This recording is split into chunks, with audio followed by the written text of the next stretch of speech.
Maximum ঘরে গড়ে সন্তান এবং সন্তানের বউ দ্বারা নির্যাতিত বাবা মার কলিজায় ধাউ ধাউ করে কন্টিনিউ আগুন জ্বলে, ঠিক কিনা বলেন? আরো জোরে বলেন। নাস্তা পর্যন্ত আনলে বন্ধু মানি দেখে ফেলে লুকাইয়া বউর হাতে দেয়। আমি বলছি না বিবিকে দেখা যাবে না, বিবি তোমার অর্ধাঙ্গিনী, তাকে তুমি দিবে, কোনো বন্ধু সমস্যা নাই, কিন্তু মা দেখলে কখনোই কৃপণ হবে না। সন্তান সুখে থাকুক, বউ নায়নাত করে নিয়ে সুখে থাকুক। হ্যাঁ আমি মানছি কিছু মা ব্যতিক্রম আছে, তাকে তুমি বুঝিয়ে রাখতে পারলে তুমি যোগ্য সন্তান। কথা বলে না কেন? মনে রাখবেন বেয়াদব সবাই হতে পারে, কিন্তু ভদ্র হতে পারে না সবাই। কথা বলেন, ভদ্র কি সবাই হতে পারে? মা বাবার সাথে বেয়াদবি করাটা ইজি, কিন্তু বাবা মার মন জুগিয়ে চলা ভেরি ডিফিকাল্ট। কথা বলেন না কেন? আমার কথা কি আপনারা বুঝতে পেরেছেন? আর জোরে বলেন বুঝতে পেরেছেন? এই জন্য বন্ধু আমি আপনাদেরকে বলে দিতে চাই, এদিকে তাকান, মা বাবার মর্যাদা বেশি। কতটা বেশি মা বাবার মর্যাদা বন্ধু? আমার রাসূলকে প্রশ্ন করা হলো, ইয়া রাসূলুল্লাহ, ইয়া হাবিবাল্লাহ, আমার বিবির সাথে আমার মায়ের সম্পর্কটা কি হচ্ছে না? মধুর হচ্ছে না, প্রেমময় হচ্ছে না, জোড়া লাগছে না। বাবা মার সাথে ও বন্ধু আমার বউ মিশছে না, মায়ের সাথে সম্পর্ক ভালো না। ইয়া রাসূলুল্লাহ, হাজার চেষ্টা করার পরেও আমি চেষ্টা করে দেখলাম আমার বিবি কখনোই আমার মায়ের কাছে গ্রহণযোগ্য হয় না। নবী গো, সেই ক্ষেত্রে আমি কি করব? আমার রাসূল একটা সেকেন্ড দেরি করেনি, সঙ্গে সঙ্গে রাসূল বলে দিয়েছেন, তুমি তোমার বিবিকে তালাক দিয়ে দাও। সুবহানাল্লাহ বলেন না কেন? আরে জোরে। আর এখনকার ছেলেরা বউয়ের কথায় মায়ের রিজিক বন্ধ করে, আবার নামাজও পড়ে। কথা কয় না কেন? আবার আল্লাহর ওলিদের দরবারে যায় দাওয়াত দিয়ে আবার খাওয়ায়ও। লাভ হবে না, কোনো ফায়দা নাই। তো মানে ম্যাক্সিমাম সন্তান পিতামাতার কলিজায় আগুন দেয় বিবির কথায়, অন্যজনের কথায়, নিজের কোনো স্বার্থের কারণে পিতামাতার কলিজা জ্বালিয়ে ছাই করে দেয়। অথচ আল্লাহর হাবিব বলে দিয়েছেন, পিতা যদি তোমাকে সমস্ত সম্পত্তি থেকেও যদি তোমার বাবা তোমাকে বঞ্চিত করে দেয়, সমস্ত স্থাবর অস্থাবর সম্পত্তি থেকে যদি পিতা মাতা তোমাকে বঞ্চিত করে দেয়, তারপরও তোমরা তাদের অবাধ্য হইও না, কারণ বাবা মাকে ভালোবাসা ফরজ, তাদের সাথে উত্তম আচরণ করা ফরজ, তাদেরকে সর্বোচ্চ অ্যাকসেপ্টেবল পারসন হিসাবে তাদেরকে গ্রহণ করে নেওয়া এটা তোমার জন্য ফরজ। আর তাদের অবাধ্য হওয়া, তাদেরকে কষ্ট দেওয়া টোটাল হারাম। আওয়াজ তুলে বলেন নাউজুবিল্লাহ। আর জোরে বলেন নাউজুবিল্লাহ। আপনারা বলেন এখনকার ছেলে মেয়েরা কি বাবা মাকে সুখে রাখে?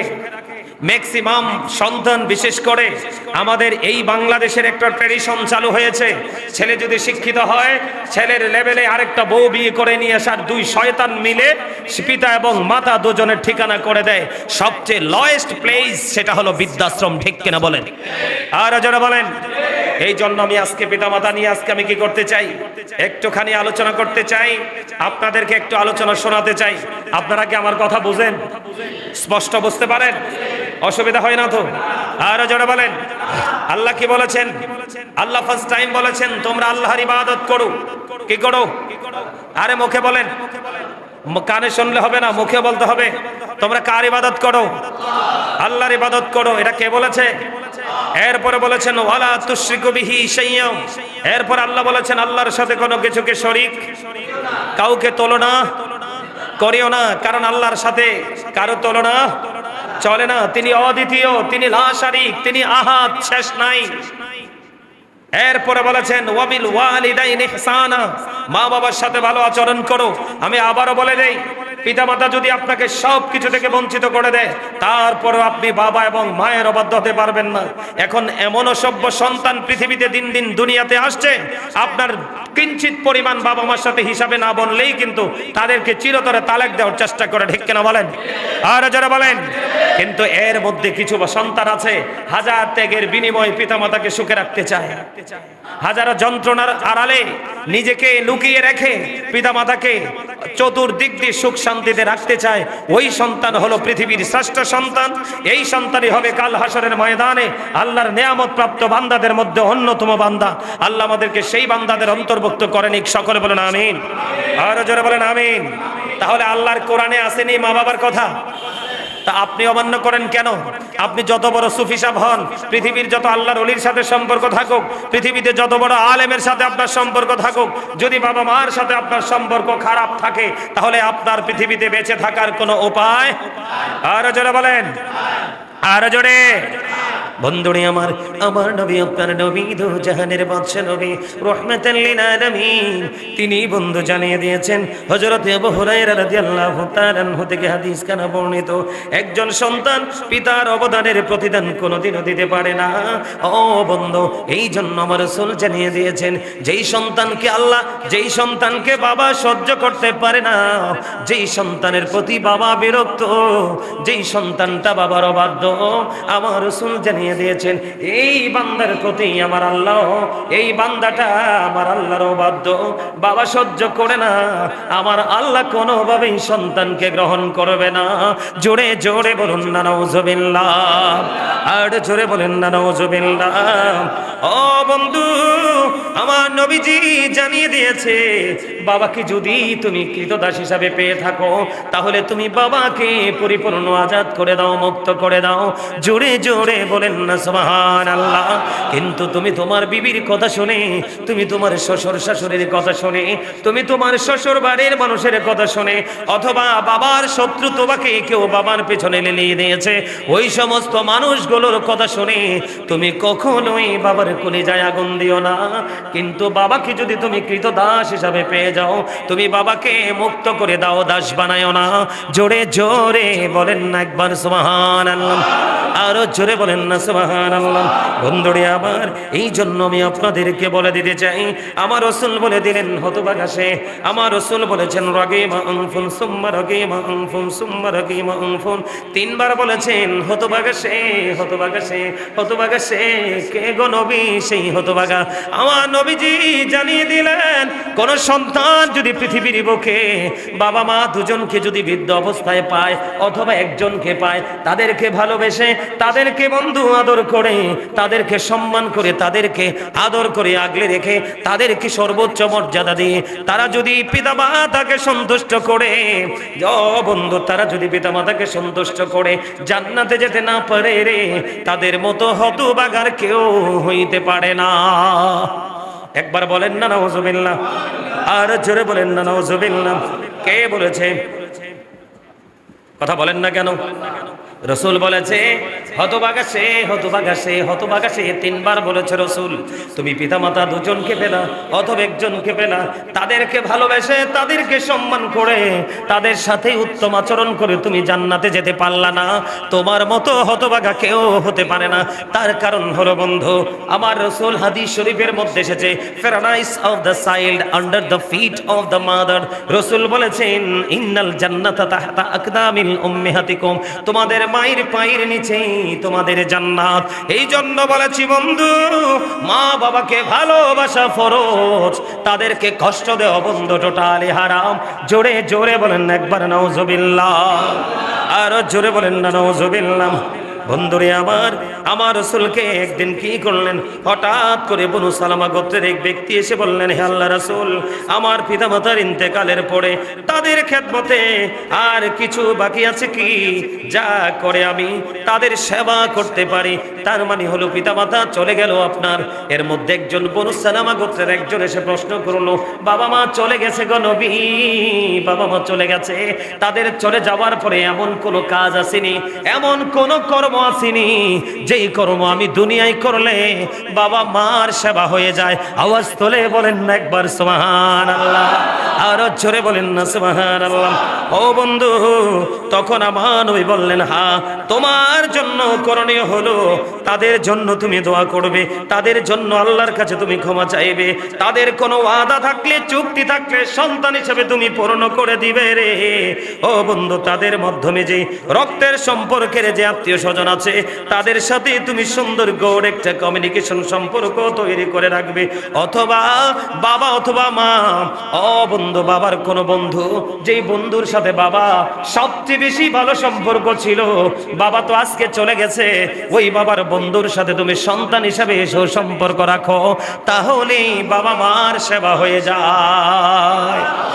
বাবা মা থাকতেই তো বাবা মার আত্মীয়র সাথে সম্পর্ক রাখে না। এখনকার ছেলেদের ম্যাক্সিমাম ছেলেদের সম্পর্ক হলো শ্বশুর বাড়ির আত্মীয়র সাথে সবচেয়ে বেশি। কথা কয় না কেন? ও বন্ধু, আমার চুলগুলো পাইকা সাদা হয়ে গেছে, দাড়িগুলো পাকা ধরে গেছে, ম্যাক্সিমামই সাদা হয়ে গেছে বন্ধু। আল্লাহ আপনাদের দোয়ায় অনেকগুলো কিতাব দেখার সৌভাগ্য আল্লাহ আমাকে দিয়েছে, কিন্তু জীবনে কোনো কিতাবের পাতায়, কোনো পৃষ্ঠায়, কোনো হাদিসের অধ্যায় আমি পাইনি যে শ্বশুর শাশুড়ির পায়ের নিচে জামাইর জান্নাত। আপনারা শুনছেন? কথা বলেন না কেন? এখন যারা শ্বশুর শাশুড়ি, এখানে যারা শ্বশুর হইছেন তারা আবার মন খারাপ করেন না। বলে হুজুর আপনি শ্বশুর শাশুড়ির বিরোধী। না না না, তারা বাবা মার সমতুল্য, তাদেরকে সম্মান করব, কিন্তু ওই সম্মান করব না তাদেরকে যেই সম্মান করতে গেলে আবার বাবা মা উত্তম আচরণ থেকে বঞ্চিত হয়ে যায়। এখনকার ম্যাক্সিমাম বাবা মার চোখের পানি শুকায় না, লজ্জায় বন্ধু মানুষের সামনে মুখ খুলে বলতেও পারে না। ও বন্ধু মনে রাখবেন, বনের আগুন সবাই দেখে রে, মনের আগুন পৃথিবীর কেউ তো দেখে না। পৃথিবীর মধ্যে যদি পৃথিবীর বুকে শ্রেষ্ঠ যদি মনের আগুন কারো থাকে রে, সন্তান দ্বারা নির্যাতিত হয়ে বাবা মা হৃদয় রাজ্যে কন্টিনিউ চলছে বন্ধু, দাউ দাউ করে আগুন। এই আগুন পৃথিবীর কাউকে দেখাতে পারে না। ওই সন্তান জানে না দুনিয়াটা অল্প কিছু দিনের জন্য বন্ধু, এই দুনিয়া যে কোনো মুহূর্তে থেমে যাবে। চির অমর একটা জীবন আছে, যেই জীবনে জীবন আছে কিন্তু মরণ নাই। ওইটা হলো বন্ধু মৃত্যুর পর ফিউচারটা, ওখানে তোমার কেউ বন্ধু বন্ধু থাকবে না। কথা বলেন না কেন? বিরক্ত লাগছে? আরো জোরে বলেন। এই ওয়াজ বিরক্ত লাগবে এখনকার পিতামাতার অবাধ্য সন্তানদের কাছে। কথা বলে না কেন? অনেক মুসল্লি আছে বর্তমানে বাবা মা সুদ এবং রসুল নিয়ে আলোচনা শুনতে চায় না। কথা বলে না কেন? অথচ তিনটাই গুরুত্বপূর্ণ। সুদ হলো টাটকা হারাম, যেটা মানুষের সবকিছুকে ধ্বংস করে দেয়। রসুল বললেন লা তুকবালু সালাতুম বিগাইরি তুহুর ওয়ালা সাদাকাতুম মিন গুলুল, পবিত্রতা ছাড়া ইবাদত কবুল হয় না, হালাল টাকা না হইলে দান কবুল হয় না। বড় কিন্তু সেনসিটিভ ভয়ঙ্কর হলো হারাম উপার্জন, এর মধ্যে অন্যতম হলো সুদ। ঠিক কিনা বলেন? আর জোরে বলেন। আমার কথায় কি বন্ধু বিরক্ত হচ্ছেন? আরো জোরে। তাহলে বাবা মা চলে গেলে তাদের বন্ধুর সাথে সম্পর্ক রাখার দরকার আসেনি? আরো জোরে বলেন। আমার রাসূল বললেন, আমি কি তোমাদেরকে সবচেয়ে বড় গুনাহ, সবচেয়ে বড় অপরাধ, সবচেয়ে বড় গুনাহ হলো কবিরা গুনাহ কি? আকবারুল কাবায়ের, শ্রেষ্ঠ কবিরা গুনাহ, শ্রেষ্ঠ সবচেয়ে বড় গুনাহ হলো কবিরা গুনাহ। রাসূল বললেন, আমি কি তোমাদেরকে কবিরা গুনাহ সম্পর্কে একটু সাজেস্ট করব, পরামর্শ দিব, জানাবো? তারা বললেন, হে আল্লাহ রাসূল, নবী গো বলুন বলুন। বন্ধু আমার নবীজি বললেন, শ্রেষ্ঠ বড় গুনাহের মধ্যে প্রথম হলো আল্লাহর সাথে কোনো কিছুকে শরীক করা। নাউজুবিল্লাহ বলে না কেন? আল্লাহর সাথে কাউকে তুলনা করা যাবে না, আল্লাহর সাথে কোনো কিছুকে কম্পেয়ার করা যাবে না। ও বন্ধু, ওই যে আমি শুরুতেই বলেছিলাম ওয়াবুদুল্লাহ, কোরআন থেকে বলেছি আল্লাহর ইবাদত করো। হাদিস শরীফের মধ্যে আয়েশা দেখলাম আমার রাসূল বললেন, আল্লাহর সাথে কোনো কিছুকে কি করিও না, শরীক করিও না। এটা বড় ধরনের গুনাহ, বড় ধরনের অপরাধ। 2 নম্বরে আপনার আমার পরে রাসূল জানিয়ে দিলেন, পিতা মাতার অবাধ্য হইও না। ও বন্ধু, মা বাবার সাথে বেয়াদবি করো না, মা বাবার অবাধ্য হইও না। রাসূল জানিয়ে দিলেন।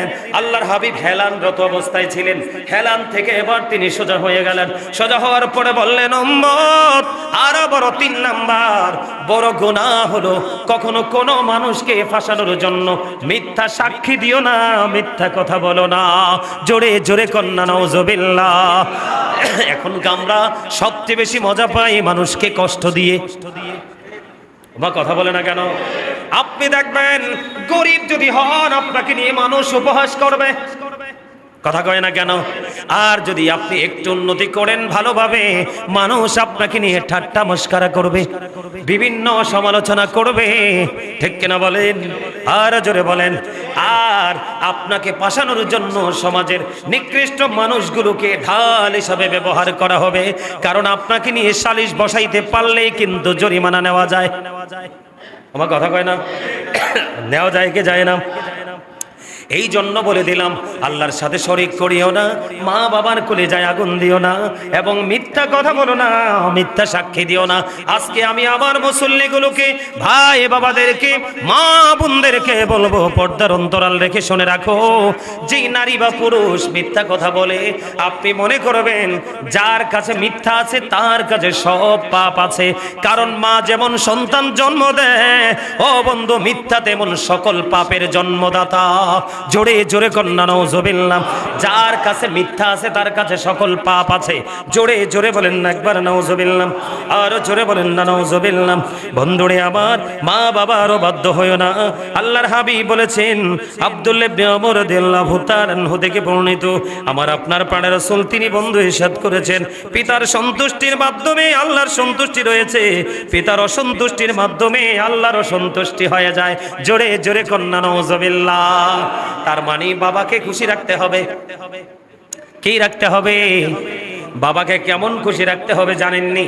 আপনার আমার প্রাণের রাসূলের কাছে একজন দরখাস্ত নিয়ে গেলেন, ইয়া রাসূলুল্লাহ, ইয়া হাবিবাল্লাহ, নবী গো, ও প্রাণের নবী, রাসূল গো, আমার বাবা আমার সম্পত্তিগুলো নিজের মতো করে খরচ করতে চায়।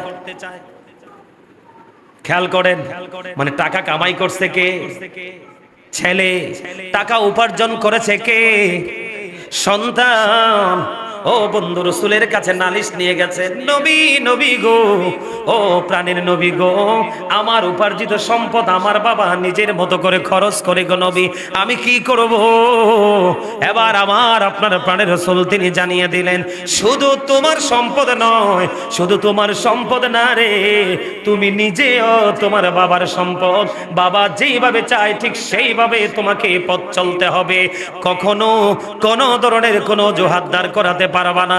এখন বাবা তো বুড়া হয়ে গেছে, তুমি তো বড় জোয়ান, তাগড়া জোয়ান হয়েছো, শক্তিশালী যুবক। ও বন্ধু, তুমি কিন্তু বাবার অবাধ্য হতে পারবা, কিন্তু তোমার জীবনে কোনো জায়গায় তুমি সফল হতে পারবা না। ওমা, আপনি এসপি সাহেবকে জিজ্ঞেস করেন, ডিসি কে জিজ্ঞেস করেন, আমার মতো এরকম বড় বড় আলোচকদেরকে জিজ্ঞেস করেন, বাংলাদেশের সূর্য সন্তান যাদেরকে বলা হয় তাদেরকে গিয়ে প্রশ্ন করেন, তোমার এই বড় হওয়ার পেছনে সবচেয়ে বড় কারণ কি? তিনি ফার্স্ট টাইম বলবে, আমার মা বাবার দোয়া। যেই সন্তানকে বাবা মা দোয়া করে না, এই সন্তান জীবনে টাকাওয়ালা হতে পারে, চুরিদারি করে, ডাকাতি করে, কিন্তু সুখী হতে পারে না। আর যেই সন্তানকে বাবা মা প্রাণ ভরে দোয়া করে যায়, দেখবেন বাবা মার একটা দোয়া বেশি মজার হয়, সে একটা দোয়া দেখবেন কমন, এটা যুগ যুগ ধরে থাকবে। বাবা মা যখন বেশি খুশি হবে, দেখবেন বলবে, আল্লাহ তোমাকে দুধ ভাতে খাওয়াক। কথা বলে না কেন? দুধ ভাত কি ঠান্ডা না গরম? কথা কয় না কেন? দুধ ভাত ঠান্ডা। এটা খাইলে কি হয়? শারীরিকভাবে এনার্জি হয়, মানসিক প্রশান্তি আসে। এটার মধ্যে কোনো ধরনের কোনো সাইড এফেক্ট নাই, আছে নাই? আল্লাহ রাসূল বলেছেন, তোমরা পশুর গোশত কম খাও, দুধ বেশি করে খাও। কারণ পশুর বডিতে যত ইনজেকশন দেওয়া হয়, অসুস্থ হলে যত ট্যাবলেট দেওয়া হয়, সবগুলো ট্যাবলেট থাকে বডিতে, গোশততে। আর পশুর যে দুধ উৎপাদন হয়, এটা হয় সবুজ শ্যামল ঘাস থেকে। এই জন্য রাসূল বলছে, গাধার মতো গোশত দেখলে গামলা নিয়ে পড়ো না, দুধ একটু হলো বেশি বেশি পান করো। জোরে গান সুবহানাল্লাহ, আর জোরে, আর জোরে। খবরটা কি মজা লাগছে না? এখন গরুর গোশত প্রেমিক যারা, তারা তো বৌমা হুজুর দি ডেঞ্জারাস। কথা কয় না কেন? কবে আমরা গোশত খাইতে নিষেধ করে। দেখবেন, আমি ভুল বলি না কিছু। সম্মানিত উপস্থিতি, আপনি যখন অসুস্থ হয়ে ডাক্তারের কাছে যাবেন, ফার্স্ট টাইম আপনাকে কিন্তু গরুর গোশত বারণ করে দিবে। কথা বলে না কেন? আরে জোরে। আপনি শারীরিকভাবে উইক, দুর্বল, আপনাকে দিবে বাচ্চা, মুরগির বাচ্চা খাও, দুধ খাও, মুরগির ডিম খাও। কথা বলে না কেন? এগুলো বুঝতে হবে। শুধু ওয়াজকে ওয়াজ হিসাবে আপনি গ্রহণ করলে হবে না। আপনার জীবনের লাইফ স্টাইলকে চেঞ্জ করার জন্য মডেল হিসাবে যদি গ্রহণ করতে পারেন, তাহলে অবশ্যই আপনার ফিউচার ব্রাইটনেস হয়ে যাবে। আল্লাহ আমাদেরকে ব্রাইট করে দেখ। জোরে বলেন আমিন, আর জোরে বলেন আমিন, আর জোরে বলেন আমিন। আমার কথাকে বুঝতে পেরেছেন? কথা বলে না কেন? ও বন্ধু, প্রত্যেক অপরাধ আল্লাহ চাইলে ক্ষমা করে দেয়। ও বন্ধু, আল্লাহ রাব্বুল আলামিন পিতামাতার অবাধ্য সন্তানকে ক্ষমা করে না। জোরে কন্যা নাউজুবিল্লাহ। আল্লাহ চাইলে আপনার জীবনের সবগুলো গুনাহ বন্ধ মাফ করে দিবি, কিন্তু পিতামাতার অবাধ্য সন্তান তাকে আমার আল্লাহ বন্ধু ক্ষমা করবে না। জোরে জোরে কন্যা নাউজুবিল্লাহ। ও বন্ধু, সেই দুনিয়াতে অশান্তি ভোগ করবে আর তার ফাইনাল সাজা শুরু হয়ে যাবে মৃত্যুর পরে। এখানে একটা বিষয় আছে, আপনি দুনিয়াতে যত কষ্ট পাবেন, আপনার ফসল পড়ে যাবে, বাড়ি বন্ধু ভেঙে যাবে, আপনার শারীরিকভাবে আপনি অসুস্থ হয়ে যাবেন, আপনার ব্যবসার মধ্যে ধস নামবে, এই সব কিছুর বিনিময়ে বন্ধু মৃত্যুর আগে আপনার মৃত্যুর একটু যন্ত্রণা বেড়ে যাবে। এই সব কিছুর বিনিময়ে আপনার জীবনের গুনাহগুলো মাফ হয়ে যাবে রে। বুখারী শরীফের হাদিস বন্ধু। কিন্তু বাবা মার সাথে বেয়াদবি করেছো, বাবা মার কলিজায় তুমি আগুন দিয়েছো, এই অপরাধ দুনিয়ার কোনো কিছুর বিনিময়ে ক্ষমার যোগ্য নয়। দুনিয়াতে তুমি যন্ত্রণা ভোগ করবে, পৃথিবীর কোনো আল্লাহর ওলির দোয়া তোমার দরবারে কবুল হবে না। আপনি যদি হক্কানি কোনো আল্লাহর ওলি চিনার একটা উপায় হলো, আপনি যখন কোনো আল্লাহর ওলির কাছে বায়াত হতে যাবেন অথবা কোনো হক্কানি আলেমের সাথে প্রেমে ডোরি লাগাবেন, উনি আগেই বলবে আপনার বাবা মার সাথে সুসম্পর্ক আছে কিনা। যদি বাবা মার সাথে সম্পর্ক ভালো না থাকে, তাহলে আপনি আমার সাথে সম্পর্ক করে কোনো লাভ হবে না। খারাপ লাগতেছে? আরো জোরে, আরো জোরে। আরে খারাপ লাগলে কিছু করার নাই, হক কথা কইতে হইব। রাসূল কইছে আল হাক্কু মুররুন, হক কথা তিতা। কি? আর আল্লাহ কোরআনে বলছে অকুলু কাউলান সাদীদা। হাফেজ সাহেব আসেনিও? আছে? আমরা হাফেজ সাহেব কইছে আছে, আমিও পড়ছি আছে। তো হাফেজ সাহেবের তো পুরোটা মুখস্থ, এই জন্য মাঝে মাঝে হাফেজ সাহেবরা পাইলে আমার একটু সুবিধা হয়। আলহামদুলিল্লাহ কোন? আর জোরে। আর রাসূল কয় কি হক কথা তিতা। কথা কয় না কেন? সুদের ওয়াজ করলো অনেকে রাগ হয়ে যায় ইমাম সাহেবের উপরে, কয় ইস এই হুজুরটারে যদি সবে মিল্লা বিদায় করে দিত। ওমা ওমা ভুল কথা কইছি। আছে তো এরকম। আমাদের কুমিল্লার মধ্যে যেই কোন এক জায়গা, গত 2 জুম্মাকের ঘটনা, ইমাম সাহেব দাঁড়িয়ে বলেছে যেই বাড়িতে বিয়ে শাদিতে মুসলমানিতে কি হবে, গান বাদ্যযন্ত্র হবে, আমি খতিব সাহেব তোমার বাড়ি যাব না। তো এই ঘটনাকে কেন্দ্র করে এক মুসল্লি ফজরের সময় আসছে ইমাম সাহেবকে মেরে ফেলার জন্য। ওমা নাউজুবিল্লাহ কয় না দি, দরজা লাথি মারছে হুজরাখানা। আপনার ঘরে এক প্লেট খাওয়ার জন্য কোন ইমাম সাহেব ইমান বিক্রি করবে না। ইমাম তিনি হয় যিনি আল্লাহ রাসূলের সাথে প্রেমের ডুরি লাগাতে পারে। এই জায়গায় আল্লাহ সবাইকে কবুল করে না। কথা কয় না কেন? কি বল বললাম? আরো জোরে। তো ইমাম সাহেব কি ভুল কথা বলছে? আরো জোরে। এডি আপনি মানেন বা না মানেন শুনতে হবে। আজকে মানেন না তো কি হয়েছে, গায়ে জোর আছে তো। আজকে কিন্তু ঠেলা দিয়ে ওয়াল ভাঙতে পারেন, কালকে ভাঙতে পারবেন না মেশিন দিয়েও। এদিন কিন্তু আপনার মন চাইবে মানতে। আরে হুজুর তো এত বছর আগে ওয়াজটা করছিল, এত বছর যাক মানছি না, আজকে থেকে মানি।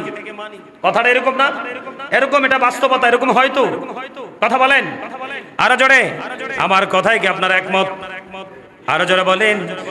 ও বন্ধু, আপনার মা গত সপ্তাহে অত্যন্ত সুস্থ ছিল, কিন্তু ভাগ্যক্রমে এই সপ্তাহে আপনি চাইয়া দেখলেন মা আগের মতো খাবার খায় না, আগের মতো হাঁটা চলা করে না, বেশি বেশি শুয়ে থাকে।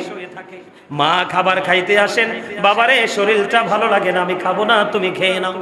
এমন করে করে একদিন 2 দিন, এক বেলা 2 বেলা যখন মা খাবার খাবে না, দেখবেন অটোমেটিক্যালি মায়ের শারীরিক একটা পরিবর্তন আসবে। চেহারাটা কেমন জানি মলিন হয়ে যাবে, চক্ষুগুলো ভিতরের দিকে ঢুকে যাবে। আপনি যদি যোগ্য সন্তান হন, মায়ের চেহারার দিকে যখন মায়ের নজরে আপনি তাকাবেন, তখনই দেখতে পাবেন আমার মাটা তো শুকায় গেছে। আল্লাহকে ডেকে ডেকে বলবেন, মালিক মালিক রে, কি হয়েছে রে আমার মায়ের? মায়ের চেহারার দিকে তাকাইয়া আমার তো করুণা লাগছে, মায়া লাগছে গো। ও মালিক, আমার মায়ের কি হয়েছে? আপনি সন্তান হিসাবে আপনার কলিজার মধ্যে একটু আগুন লেগে গেল, একটু উত্তাল শুরু হয়ে গেল। আল্লাহ রাব্বুল আলামিন বললেন, বান্দারে তুমি তো মায়ের দিকে মায়ার নজরে তাকিয়ে আমি আল্লাহকে একটা ডাক দিয়েছো। এই মায়ের দিকে মায়া নজরে তাকানোর কারণে আমি আল্লাহ আল্লাহ তোমার কাছে, আমি আল্লাহ তোমার প্রতি খুশি হয়ে গেলাম। হাবিব আপনি জানিয়ে দেন আমার ওই পাগল বান্দাকে, এবং তার মতো যুগে যুগে যত পাগল বান্দা দুনিয়ার বুকে আসবে, মা বাবাকে পাগলের মতো ভালোবাসে, নিজের সুখকে কুরবানি দিয়ে নিজের সুখে মা বাবাকে সুখে রাখতে চাই, খুশি রাখতে চাই। হাবিব আপনি জানিয়ে দেন আমি আমার ওই বান্দার আমল নামায় একটা কবুল হজের সওয়াব আমি দিয়ে দিলাম। নবী গো আমি তো জানতে পেরেছি মায়ের চেহারার দিকে যদি মায়ার নজরে তাকায় একটা কবুল হজের সওয়াব দিয়ে দে গো আমার আল্লাহ। ও গো রাসূল আমি যদি প্রতিদিন একবার করে প্রতিদিন যদি 100 বার তাকাই, আমার নবী বললেন হাবিব আপনি বলে দেন আমার বান্দা যদি 100 বার তার মায়ের দিকে মায়ার নজরে তাকায় গো, আমি 100 কবুল হজের সওয়াব দিয়ে দে। জোরে জোরে কন্যা সুবহানাল্লাহ, আরো জোরে বলেন না সুবহানাল্লাহ। বন্ধুরে আমার রাসূলকে প্রশ্ন করা হলো, ইয়া রাসূলুল্লাহ দুনিয়ার বুকে আমার কাছ থেকে সবচেয়ে ভালো আচরণ, সবচেয়ে মধুর আচরণ, সবচেয়ে মিষ্টি আচরণ সবচেয়ে বেশি কে পাওয়ার অধিকার রাখে? আমার রাসূল বললেন, ও বন্ধু আমি কিন্তু বাস্তব নিয়ে কথা বলবো, কিছুটা আপনারা বিরক্ত হবেন না। আমার রাসূল যখন তিনি প্রশ্ন করলেন, আমার রাসূল বলে দিলেন ক্বালা উম্মুকা তোমার মা। রাসূল আবার রাসূলকে প্রশ্ন করা হলো ক্বালা সুম্মা মান, ইয়া রাসূলুল্লাহ তারপরে কে? রাসূল বললেন ক্বালা উম্মুকা তোমার মা। আবার প্রশ্ন করলেন ক্বালা সুম্মা মান, তারপরে কে? আমার রাসূল আবার বললেন ক্বালা উম্মুকা। রাসূল বললেন তোমার মা। আবার প্রশ্ন করা হলো ক্বালা সুম্মা মান, তারপরে কে? আমার নবীজি বললেন ক্বালা আবুকা তোমার বাবা। তিনবার বন্ধু মায়ের কথা বললো, আর একটা বার বললেন বাবার কথা। এখনকার ছেলেরা ও বন্ধু মুখেও যদি না বলে কিন্তু আচরণে আগে দেখা যায় ম্যাক্সিমাম ছেলে ঈদের জামা কিনতে গেলে বন্ধু আগে কিনে শালির জন্য। আমার কথা কয় না কেন? কিন্তু ঘরে একটা ছোট্ট বোন আছে সেটার খবর নাই, কথা বলে না কেন? ও বন্ধু সবার আগে শপিং মলে গেলে শাশুড়ির জন্য শ্বশুরের জন্য আগে বাজেট করে, মা বাবার বাজেট হয় ছোট এবং মা বাবার বাজেট হয় বন্ধু সবার পড়ে। কিন্তু যেগুলো মায়ের পাগল সে নিজের জন্য আগে নিবে না, পৃথিবীর কারো জন্য আগে বাজেট করবে না। আগে বাজেট হবে মা, তারপরে বাবা, তারপরে পৃথিবীর অন্য কেউ, ঠিক কিনা বলে? এটা হলো মা বাবার সাথে ভালো আচরণ। ওই যে একটু আগে বললাম বনের আগুন সবাই দেখে, পাহাড়ে আগুন লাগলে সবাই দেখে। ও বন্ধু মনের ঘরের আগুন পৃথিবীর কেউ দেখে না। এখন ম্যাক্সিমাম ঘরে গড়ে সন্তান এবং সন্তানের বউ দ্বারা নির্যাতিত, বাবা মার কলিজায় ধাউ ধাউ করে কন্টিনিউ আগুন জ্বলে, ঠিক কিনা বলেন? আরো জোরে বলেন। নাস্তা পর্যন্ত আনলে বন্ধু মানি দেখে ফেলে লুকাইয়া বউর হাতে দেয়। আমি বলছি না বিবিকে দেখা যাবে না, বিবি তোমার অর্ধাঙ্গিনী, তাকে তুমি দিবে, কোনো বন্ধু সমস্যা নাই। কিন্তু মা দেখলে কখনোই কৃপণ হবে না। সন্তান সুখে থাকুক, বউ নায়নাত করে নিয়ে সুখে থাকুক। হ্যাঁ আমি মানছি কিছু মা ব্যতিক্রম আছে, তাকে তুমি বুঝিয়ে রাখতে পারলে তুমি যোগ্য সন্তান। কথা বলে না কেন? মনে রাখবেন বেয়াদব সবাই হতে পারে কিন্তু ভদ্র হতে পারে না সবাই। কথা বলেন, ভদ্র কি সবাই হতে পারে? মা বাবার সাথে বেয়াদবি করাটা ইজি, কিন্তু বাবা মার মন জুগিয়ে চলা ভেরি ডিফিকাল্ট। কথা বলেন না কেন? আমার কথা কি আপনারা বুঝতে পেরেছেন? আর জোরে বলেন বুঝতে পেরেছেন? এই জন্য বন্ধু আমি আপনাদেরকে বলে দিতে চাই, এদিকে তাকান, মা বাবার মর্যাদা বেশি। কতটা বেশি মা বাবার মর্যাদা বন্ধু? আমার রাসূলকে প্রশ্ন করা হলো, ইয়া রাসূলুল্লাহ, ইয়া হাবিবাল্লাহ, আমার বিবির সাথে আমার মায়ের সম্পর্কটা কি হচ্ছে না? মধুর হচ্ছে না, প্রেমময় হচ্ছে না, জোড়া লাগছে না। বাবা মার সাথে ও বন্ধু আমার বউ মিশছে না, মায়ের সাথে সম্পর্ক ভালো না। ইয়া রাসূলুল্লাহ হাজার চেষ্টা করার পরেও আমি চেষ্টা করে দেখলাম আমার বিবি কখনোই আমার মায়ের কাছে গ্রহণযোগ্য হয় না। নবী গো সেই ক্ষেত্রে আমি কি করব? আমার রাসূল একটা সেকেন্ড দেরি করেনি, সঙ্গে সঙ্গে রাসূল বলে দিয়েছেন তুমি তোমার বিবিকে তালাক দিয়ে দাও। সুবহানাল্লাহ বলেন না কেন? আর জোরে। আর এখনকার ছেলেরা বউয়ের কথায় মায়ের রিজিক বন্ধ করে, আবার নামাজও পড়ে। কথা কয় না কেন? আবার আল্লাহর ওলিদের দরবারে যায় দাওয়াত দিয়ে আবার খাওয়ায়ও। লাভ হবে না, কোনো ফায়দা নাই। আপনি চেষ্টা করবেন। কথা বলে না কেন? আরো জোরে। কি বুঝতে পারছেন? বিবিকে তের মানে এই না যে আজকে যাইয়ে বউরে তালাক দিয়ে দিবেন। সমস্যা তো থাকতে পারে, থাকতে পারে না? মা এবং বউর মধ্যে হিসাবের গরমিল থাকতে পারে। আপনার দুইজনের আলোচনা শুনে এটাকে মিলাই দিবেন, আর মিলাইয়া যদি না দিতে পারেন বউকে বউর মতো রেখে দেন আলাদা এক জায়গায়। কারণ নারী সবসময় বাঁকা হাড্ডির তৈরি, কথা কয় না কেন? এটা বাঁকাই হাঁটবে, কি করবে? রাসূল বলেছে এটারে যদি একবারে ফালাইয়া রাখো বেশি বাঁকা হয়ে যাবে, আবার একবারে বেশি যদি এটারে সোজা করতে যাও তাহলে এটা ভাঙ্গেই যাইব, কথা কয় না কেন? এজন্য বেশি টাইট করা যাবে না ভাঙ্গি যাওয়ার ভয়ে, আবার ফেলেও রাখা যাবে না অনেক বেশি বাঁকা হয়ে যাবে সেজন্য। এই জন্য রাসূল বলেছেন বিবি যদি 100টা দোষ করে 99টাই মার্জনা করে দাও, ক্ষমা সুন্দর দৃষ্টিতে দেখো, একটার জন্য তাকে পানিশমেন্ট দাও, কিন্তু এর মানে এই না যে তার মুখ বাড়াইয়া মারবা। বিবিকে কি করা যাবে না? মুখের উপর আঘাত করা যাবে না, সিস্টেম আছে, কথা বলেন না কেন? আপনি যদি অকারণে বউকে মারতে থাকেন, আপনার মেয়ে বড় হইয়া যখন যত ভদ্র ছেলের কাছে যাবে এটা আল্লাহর কুদরত থেকে জামাই এটা বেয়াদব হইয়া আপনার বউরও দিব মায়ের, আপনার মেয়েকে দিবে মায়ের। মুরব্বীরা বলে না, দেখেন না ক্ষেতের চাকা খেতেই ভাঙে লাইলে উঠায় না, ঠিক না বলেন? আপনার কর্মফল আপনাকেই ভোগ করতে হবে, কেউ তো নিবে না। কথা কি বুঝতে পেরেছেন? আর যেটা বলেন আজকে